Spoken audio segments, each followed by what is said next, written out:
Assalamualaikum warahmatullahi wabarakatuh. Sampurasun.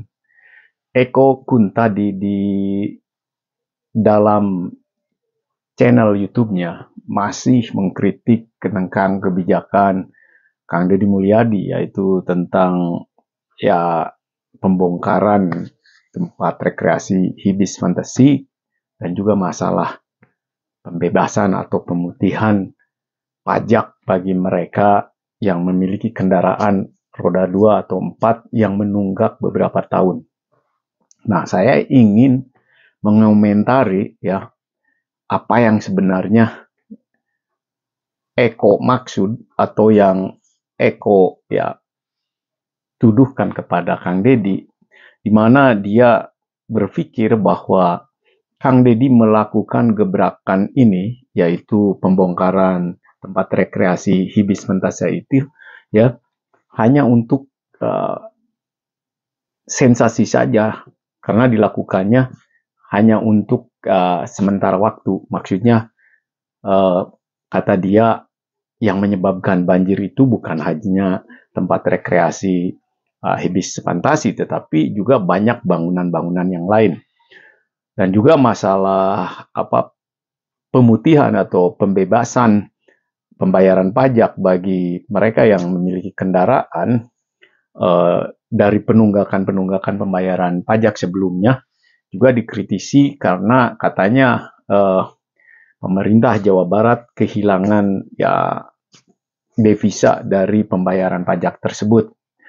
Pertama yang saya ingin komentari yaitu masalah pembongkaran tempat rekreasi hibis fantasi ya. Tapi sekarang lihat dulu apa yang si Eko Kuntadi katakan dalam video channelnya yang sebenarnya saya udah jarang mengikuti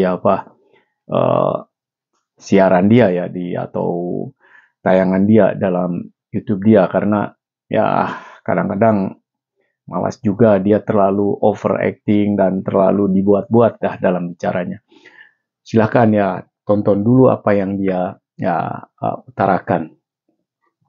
Di Jawa Barat, misalnya, ketika dia melakukan penataan atau membongkar sebuah bangunan di puncak yang katanya nggak ada IMB-nya, atau melanggar kawasan konservasi, atau bisa menyebabkan banjir, itu nggak cukup cuma sekedar membongkar satu bangunan. Karena kita tahu, kalau puncak ini sebagai daerah penyangga resapan air, berarti kan banjir yang kemarin terjadi di Bogor, banjir yang kemudian masuk ke Jakarta, karena secara umum kawasan itu sudah banyak salah tata kelola.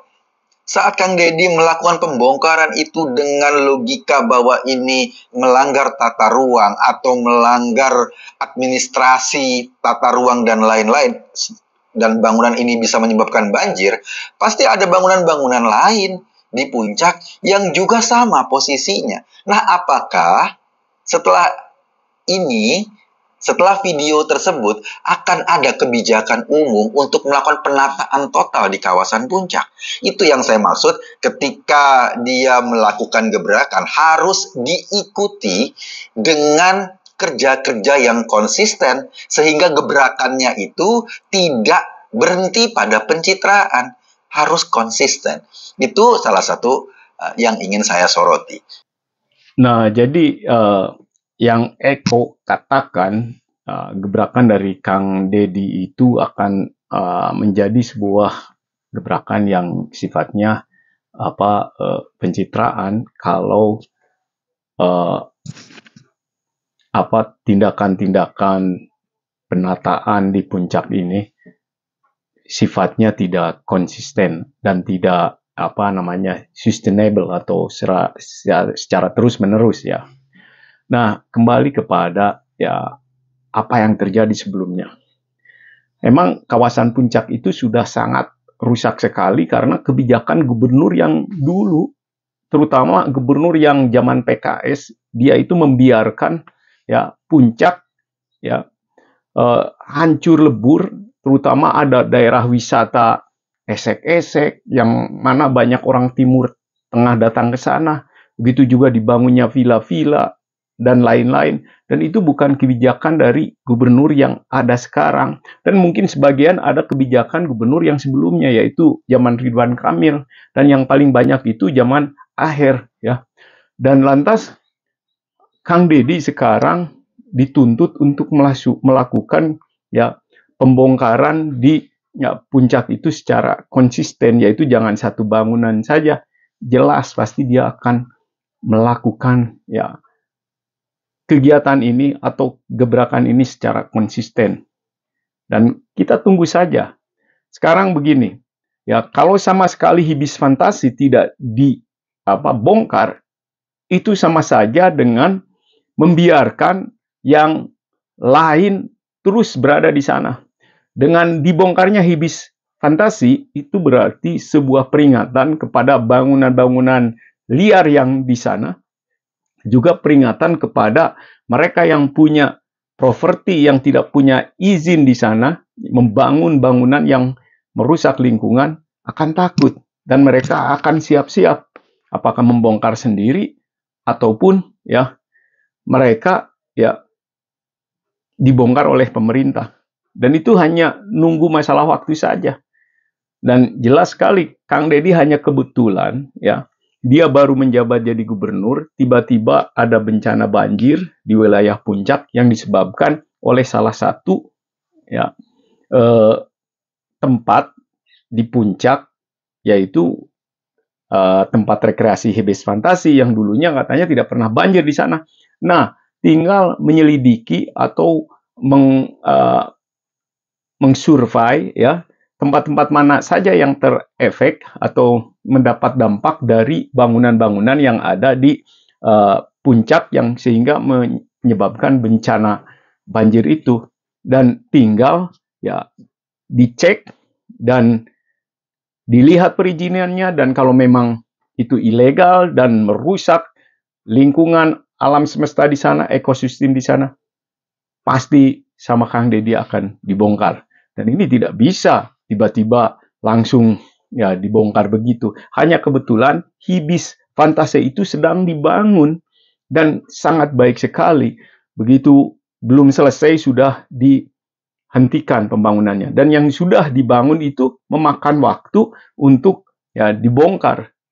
Kita hanya menunggu waktu saja ya kapan dibongkarnya. Dan yang jelas ini bukan kerjaan Kang Deddy saja, tetapi pemerintah daerah ya Kabupaten Bogor dan bupati di sana yang harus punya inisiatif untuk melakukan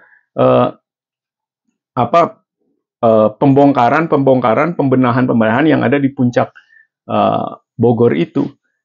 Nah, ketika memang mendapat kesulitan, maka bekerja sama dengan provinsi, yaitu dengan gubernur.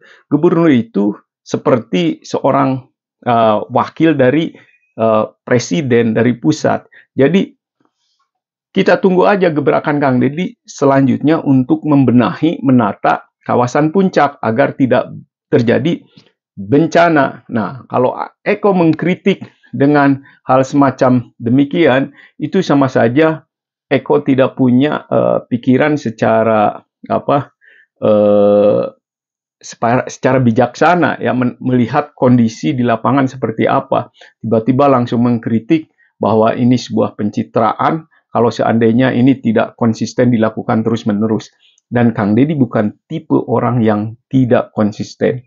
Dia akan bekerja terus, dan masalah di Jawa Barat bukan saja di Puncak Bogor, tetapi di mana-mana ya di wilayah Jawa Barat terlalu banyak masalah, dan dia harus membagi waktu dan membagi tenaga pikirannya untuk wilayah yang lain juga.